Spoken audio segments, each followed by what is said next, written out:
হযরতে আলী ইবনে আবি তালিব রাদিয়াল্লাহু তাআলা আনহু আন্নাহু ক্বাল, হযরতে আলী ইবনে আবি তালিব রাদিয়াল্লাহু তাআলা আনহু তিনি বলেন, আত-তাকওয়া, আল্লাহ ভীতি হলো চারটা জিনিসের নাম।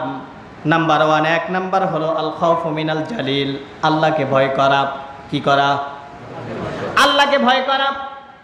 আল্লাহ পাক কোরআনে ডাক দিয়ে বললেন, ইয়া আইয়ুহাল্লাযীনা আমানুত্তাকুল্লাহ, ওহে ঈমানদারগণ তোমরা আল্লাহ তাআলাকে ভয় করো। হযরত আলী রাদিয়াল্লাহু তাআলা বললেন, চার জিনিসের নাম হলো তাকওয়া। নাম্বার 1, 1 নাম্বার হলো আল খাউফু মিনাল জালিল, আল্লাহ তাআলাকে ভয় করা। কিভাবে আপনি ভয় করবেন? যেখানে অন্যায় আপনি জড়িত হবেন না, তার কারণ এই অন্যায়ের শাস্তি আছে।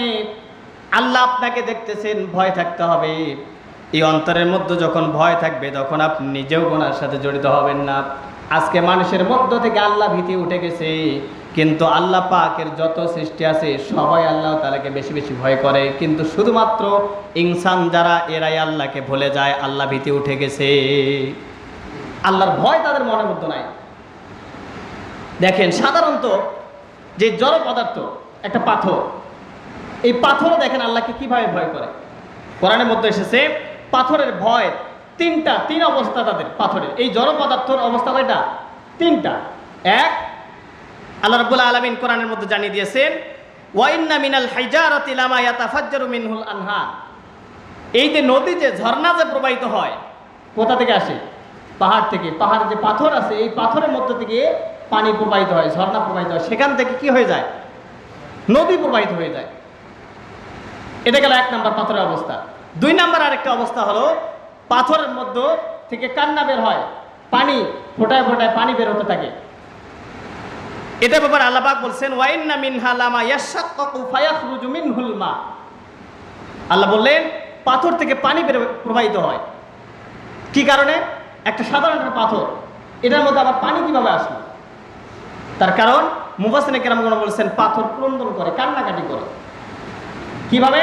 3 নাম্বার অবস্থাটা দেখেন, তার পরিষ্কার হলো আল্লাহ পাক জানিয়ে দিয়েছেন, ওয়া ইন্না মিনহা লামা ইয়াহবিতু মিন খাশিয়াতিল্লাহ, পাথর এই জড় পদার্থ এরাও মিন খাশিয়াতিল্লাহ, আল্লাহ তাআলাকে ভয় করে।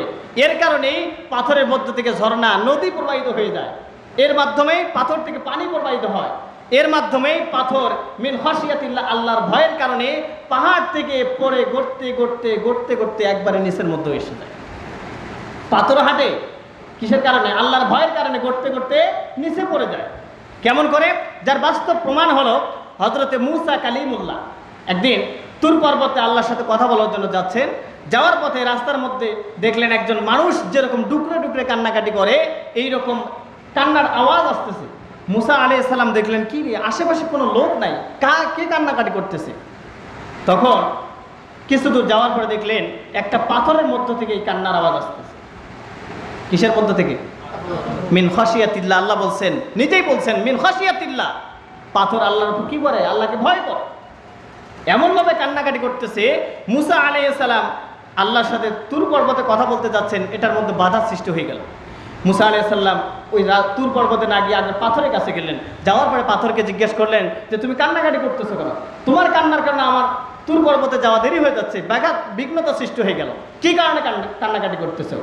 তখন পাথর বলতেছে যে আল্লাহ নবী, যে আপনি তো যাচ্ছেন আল্লাহর সাথে কথা বলার জন্যে, কিন্তু আমি যে কান্নাকাটি করতেছি কারণটি হলো আল্লাহ পাক জানিয়ে দিয়েছেন পাথরকেও নাকি জাহান্নামের ইন্ধন বানাবেন, খড়ি যোগাবেন পাথরের মাধ্যমে, মানুষ এবং পাথর হবে। কিন্তু আমার কি অপরাধ? আমি তো কোনো অপরাধ করলাম না, আল্লাহ পাক কেন আমাকে জাহান্নামের মধ্যে দিবে? যখন এই কথা বললো, ফিরে আসলো, পাথর কান্নাকাটি বন্ধ। পরে আবার আরেকদিন কথা বলতে যাচ্ছেন, দেখে আবার সেই দিন যেরকম সাউন্ড ছিল কান্না, তার চেয়ে আরো বেশি আওয়াজ আজকে কান্নার আওয়াজ শোনা যাচ্ছে। কি কারণ? ঘটনাকে আজকে আবার কে কান্নাকাটি করে? আজকে দেখা যায় আজকে দূর থেকে আরো পাথরটা বেশি বেশি করে কান্নাকাটি শুরু করছে। কাছে আসলেন যে কি ব্যাপার, আজকে আবার কান্নাকাটি কেন?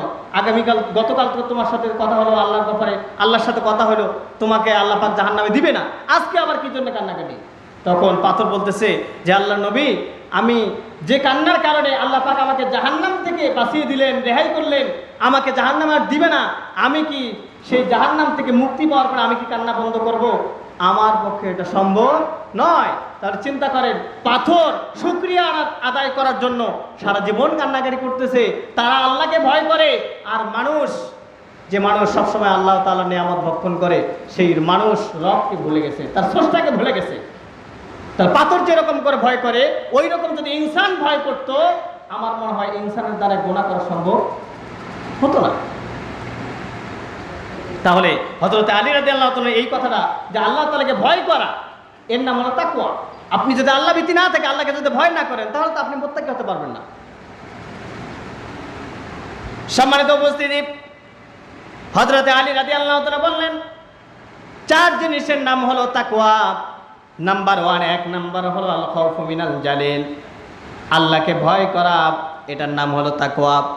2 নাম্বার হলো ওয়াল আমালু বিত-তানজিল, আল্লাহ পাক যা নাজিল করেছেন, তার মানে কোরআন যে আল্লাহ পাক নাজিল করেছেন, সে জামানার আখেরি পয়গম্বরের উপরে জনাবে মুহাম্মদুর রাসূলুল্লাহ সাল্লাল্লাহু আলাইহি ওয়াসাল্লামের উপরে যে কোরআন আল্লাহ পাক নাজিল করেছেন, এই পুরা কোরআনটা আমল করা, এর নাম হলো তাকওয়া। পুরা কোরআনটা এর উপর আমল করা, আল্লাহ পাক যা নিষেধ করেছেন তা ছেড়ে দেওয়া, যা হালাল করেছেন সেটার উপর আমল করা, সেটা গ্রহণ করা, এর নাম হলো পুরা কোরআনের উপর আমল করা। তা আপনি আফাতুমিনুনা বিবাদিল কিতাব, কিতাবের কিছু অংশ মানবেন, ওয়াতাকফুরুনা বিবাদিল কিতাব, আর কিছু অংশ মানবেন না, এটা হতে পারে না। এর নাম তাকওয়া নয়। তাকওয়া তাকে বলে, মুত্তাকি তাকে বলে, আল্লাহ ভীতি তার মধ্যে থাকবে, যে পুরা কোরআনটার উপর আমল করবে। 3 নাম্বার হলো ওয়াল কানাআতু বিল কলিল, অল্পে তুষ্ট থাকা। আজকে এইরকম লোক সমাজের মধ্যে কম পাওয়া যায়। আজকে পাশের বাড়ির লোক 2 তলা ফ্ল্যাট করতেছে, ভিত্তি দিচ্ছে, আর আরেকজন পাশের প্রতিবেশী ও চিন্তা করে আমি কিভাবে 3 তলা দেব, হয় কি না? আজকে প্রতিযোগিতা চলতেছে সমাজে, কিভাবে ওর চেয়ে আমি বেশি ধনী হব, কিভাবে কিভাবে ওর চেয়ে আমার বেশি সম্পদ হবে, আমার ওর মোটরসাইকেল আছে, আমি একটা প্রাইভেট কার কিনবো, এটা প্রতিযোগিতা চলতে আজকে সমাজে। আল্লাহ পাক আপনাকে যতটুকু দিয়েছেন এর উপর সন্তুষ্ট থাকা, এটা হলো তাকওয়া। 4 নাম্বার হলো আল ইস্তিদাদু লিয়াউমির রহিম, আখিরাতের জন্য সব সময় প্রস্তুতি গ্রহণ করা। তার কারণ আপনার মৃত্যু কখন আসবে কেউ কি জানেন? কারো জানা নাই। মৃত্যু কখন আসবে কেউ জানে না। এই জন্য আমাদেরকে সব সময় আল্লাহর আদালতে উঠতে হবে, এই চিন্তা আমার মনের মধ্যে সব সময় থাকতে হবে। এর নাম হলো তাকওয়া।